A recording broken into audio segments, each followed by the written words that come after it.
সুপ্রভাত বন্ধুরা, আজ হলো 20 আগস্ট বৃহস্পতিবার।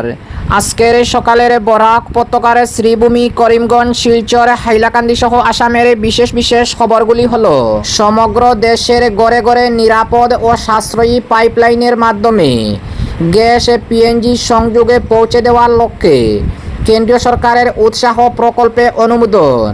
বিস্তারিত থাকবে প্রতিবেদনে।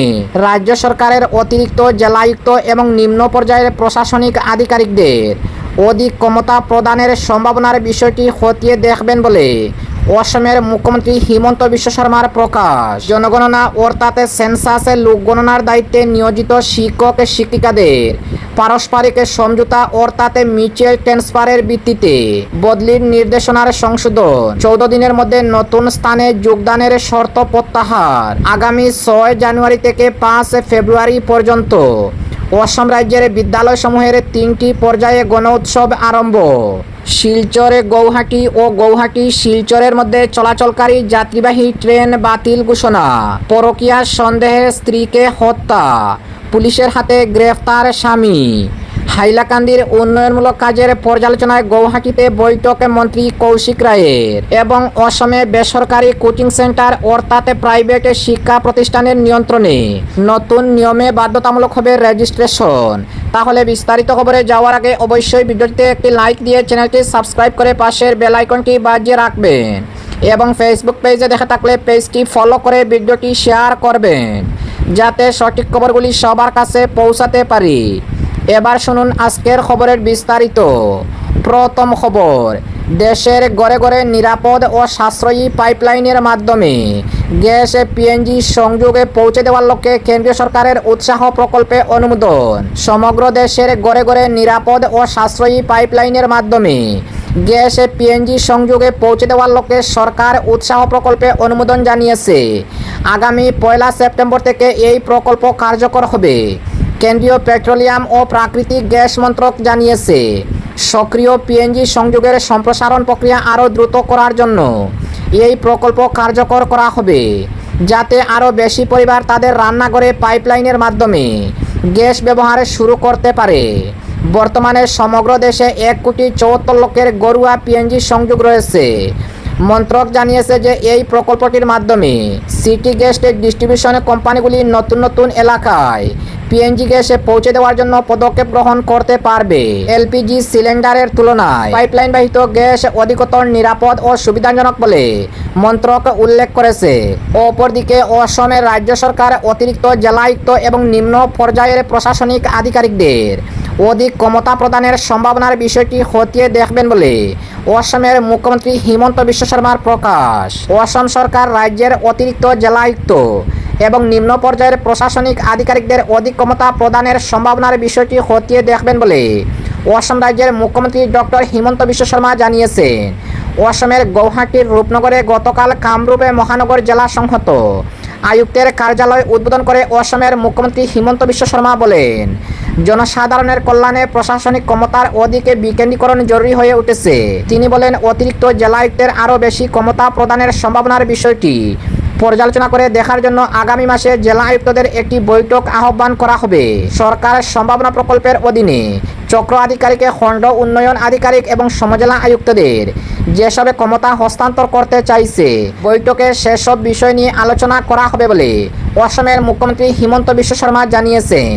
মুখ্যমন্ত্রী জানান যে জেলা আয়ুক্তরা সপ্তাহে 2 বার করে ওইসবে কার্যালয় পরিদর্শন করে কাজকর্ম পর্যালোচনা করবেন।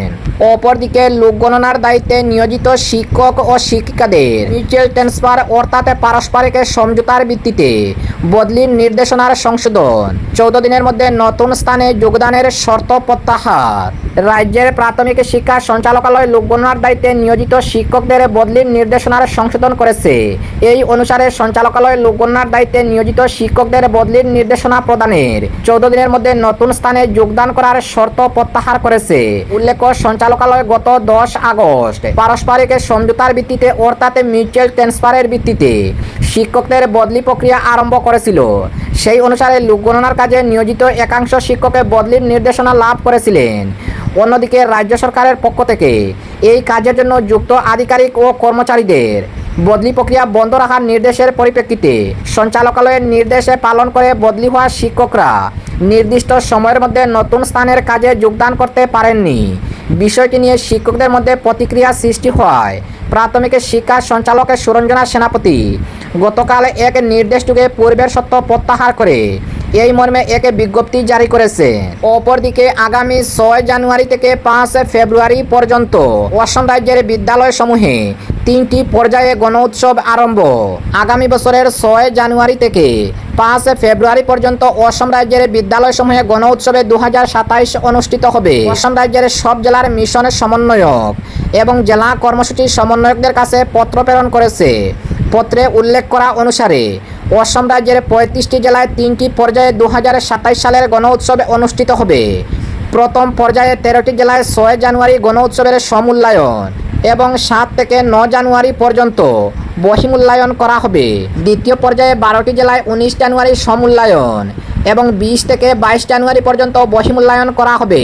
অনুরূপভাবে তৃতীয় পর্যায়ে 10টি জেলায় 2রা ফেব্রুয়ারি সমূল্যায়ন করা হবে এবং 3রা ফেব্রুয়ারি থেকে 5 ফেব্রুয়ারি পর্যন্ত বহিমূল্যায়ন করা হবে। অপরদিকে শিলচরে গৌহাটি ও গৌহাটি শিলচরের মধ্যে চলাচলকারী যাত্রীবাহী ট্রেন চলাচলে বাতিল ঘোষণা। লামডিং বদরপুরে সেকশনের নিউ হারাঙ্গাজাও স্টেশনের পার্শ্ববর্তী রেলওয়ে ট্র্যাক নম্বর 1 এবং 2 এর মেরামতি কাজ এখনও অব্যাহত থাকায় যাত্রীদের সুরক্ষার কথা বিবেচনা করে ওই রুটে চলাচলকারী 1515 গৌহাটি শিলচর এক্সপ্রেস এই ট্রেনটি আগামীকালের জন্য এবং 1516 শিলচরে গৌহাটি এক্সপ্রেস এই ট্রেনটি আগামী শুক্রবারের জন্য বাতিল ঘোষণা করা হয়েছে। এছাড়াও নারাঙ্গি আগরতলা আগরতলা নারাঙ্গি, গৌহাটি সাইরাং সাইরাং গৌহাটি, রঙ্গিয়া শিলচর শিলচর রঙ্গিয়া, আগরতলা ফিরোজপুর এবং শিলচর তিরুবনন্তপুরম এক্সপ্রেস ট্রেনগুলির আজকের যাত্রার সময়সূচির কিছুটা পরিবর্তন করা হয়েছে। অন্যদিকে 125303 SMBT বেঙ্গালুর আগরতলা এক্সপ্রেসের ট্রেনটির গতকালের যাত্রা নিয়ন্ত্রণ করা হয়েছে বলে উত্তর পূর্ব সীমান্ত রেলের মুখ্য জনসংযোগ আধিকারিক কাপিঞ্জাল কিশোর শর্মা এক প্রেস বার্তায় এ খবর জানিয়েছেন। অপরদিকে পরকীয়া সন্দেহে স্ত্রীকে হত্যা, পুলিশের হাতে গ্রেফতার স্বামী। রঙ্গিয়ায় অবৈধ সম্পর্কের সন্দেহকে কেন্দ্র করে স্ত্রীকে নৃশংসভাবে হত্যার অভিযোগ উঠেছে স্বামীর বিরুদ্ধে। ধারালো দা দিয়ে কুপিয়ে স্ত্রীকে হত্যা করায় এই ঘটনায় এলাকায় চাঞ্চল্যের সৃষ্টি হয়েছে। এই নৃশংস ঘটনাটি ঘটছে রঙ্গিয়ার বড়মপুর এলাকার হাটবজালিতে। নিহত মহিলার নাম শাহিদা বেগম। অভিযোগ অনুযায়ী পারিবারিক অশান্তি ও স্ত্রীর অবৈধ সম্পর্কের সন্দেহের জেরে স্বামী তকসেদ আলী ধারালো দা দিয়ে শাহিদা বেগমের ওপর হামলা চালান। গুরুতর আঘাতের ফলে ঘটনাস্থলেই তার মৃত্যু হয় বলে জানা গেছে। ঘটনার খবর পেয়ে রঙ্গিয়া থানার পুলিশ ঘটনাস্থলে পৌঁছে তদন্ত শুরু করে পরে অভিযুক্ত স্বামী তকসেদ আলীকে গ্রেফতার করা হয়। প্রাথমিকভাবে হত্যাকাণ্ডের পেছনে স্ত্রীর অবৈধ সম্পর্কের সন্দেহের বিষয়টি উঠে এলেও প্রকৃত কারণ জানতে পুলিশ তদন্ত চালিয়ে যাচ্ছে। পুলিশ নিহতের দেহ উদ্ধার করে ময়নাতদন্তের জন্য পাঠানোর ব্যবস্থা করেছে। একই সঙ্গে ঘটনাটি কিভাবে ঘটল এবং হত্যার পেছনে অন্য কোনো কারণ ছিল কিনা তাও খতিয়ে দেখা হচ্ছে। অভিযুক্তকে জিজ্ঞাসাবাদ করে ঘটনার বিস্তারিত তথ্য জানার জন্য তদন্ত শুরু করেছে পুলিশ। অপরদিকে হাইলাকান্দির উন্নয়নমূলক কাজের পর্যালোচনায় গৌহাটিতে বৈঠক মন্ত্রী কৌশিক রায়ের। হাইলাকান্দি বিধানসভা এলাকার বিভিন্ন উন্নয়নমূলক কাজের অগ্রগতি বাস্তবায়নের ক্ষেত্রে সমস্যা এবং স্থানীয় মানুষের প্রয়োজনে নিয়ে বুধবার গৌহাটির জনতা ভবনে গুরুত্বপূর্ণ বৈঠক অনুষ্ঠিত হয়। রাজ্যের খাদ্য ও গণবন্টন এবং নগর উন্নয়ন মন্ত্রী তথা হাইলাকান্দির অভিভাবক মন্ত্রী কৌশিক রায়ের কার্যালয়ে আয়োজিত বৈঠকে হাইলাকান্দি ও লালা পুরসভার জনপ্রতিনিধি এবং বিভিন্ন গ্রাম পঞ্চায়েতের সভাপতিরা অংশগ্রহণ করে। বৈঠকে হাইলাকান্দির বিধায়ক ডক্টর মিলন দাস, হাইলাকান্দির পুরসভার পুরপতি মানব চক্রবর্তী, লালা পুরসভার পুরনেত্রী টুরসি রায়, 2 পুরসভার বিভিন্ন ওয়ার্ডের কমিশনার এবং বিধানসভা এলাকার বিভিন্ন গ্রাম পঞ্চায়েতের সভাপতিরা উপস্থিত ছিলেন। এছাড়া গৃহ নির্মাণ ও নগর বিষয়ক বিভাগের সচিব তথা পুর প্রশাসন অধিদপ্তরের ভারপ্রাপ্ত সঞ্চালক টঙ্কেশ্বর দাস সহ সংশ্লিষ্ট বিভাগের আধিকারিকরা বৈঠকে যোগ দেন।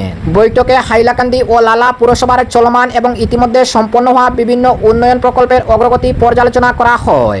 পাশাপাশি গ্রাম পঞ্চায়েতগুলিতে প্রকল্প বাস্তবায়নের ক্ষেত্রে প্রশাসনিক জটিলতা, কাজের ধীরগতি এবং স্থানীয় জনপ্রতিনিধিদের বিভিন্ন সমস্যার বিষয়ে বিস্তারিত আলোচনা করা হয়।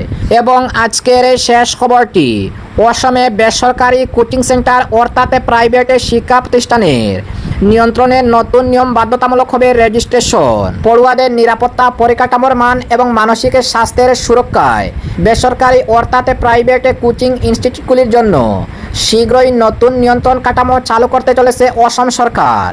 অসমের মুখ্যমন্ত্রী হিমন্ত বিশ্ব শর্মা জানিয়েছেন, মঙ্গলবার রাজ্য মন্ত্রিসভায় Assam private coaching institute control and student mental health safeguard rules 2026 কার্যকর করার অনুমোদন দিয়েছে।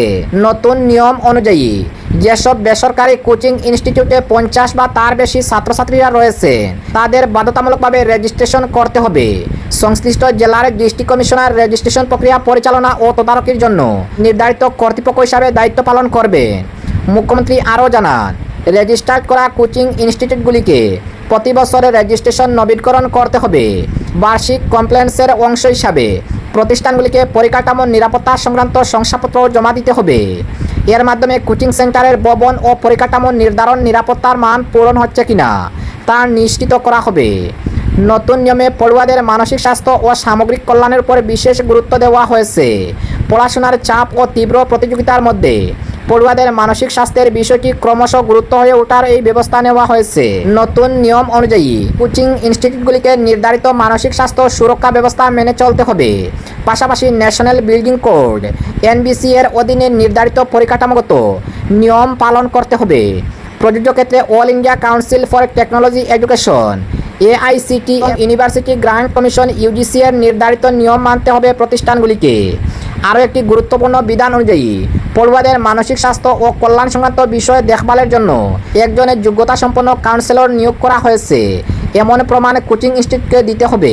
সরকারের আশা, এই নিয়ন্ত্রণ ব্যবস্থার মাধ্যমে অসমের রাজ্য জুড়ে পরিচালিত বেসরকারি কোচিং সেন্টারগুলির মধ্যে জবাবদিহিতা ও নিয়মের অভিন্নতা বাড়বে।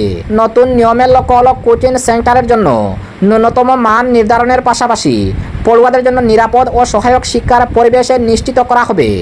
পরিকাঠামোর নিরাপত্তা শংসাপত্র, প্রতি বছর রেজিস্ট্রেশন নবীকরণ ও যোগ্য কাউন্সিলরের পরিষেবা, এই 3 ব্যবস্থার মাধ্যমে পড়ুয়াদের শারীরিক নিরাপত্তার পাশাপাশি মানসিক সুস্থতার দিকেও নজর দেওয়া হবে। বেসরকারি কোচিং সেন্টারে পড়ুয়াদের মধ্যে বাড়তে থাকা পড়াশোনার চাপ এবং তাদের জন্য আরও শক্তিশালী প্রতিষ্ঠানিক সুরক্ষা ব্যবস্থার প্রয়োজনীয়তা নিয়ে উদ্বেগের মধ্যে অসম সরকারের এই পদক্ষেপ তাৎপর্যপূর্ণ বলে মনে করা হচ্ছে।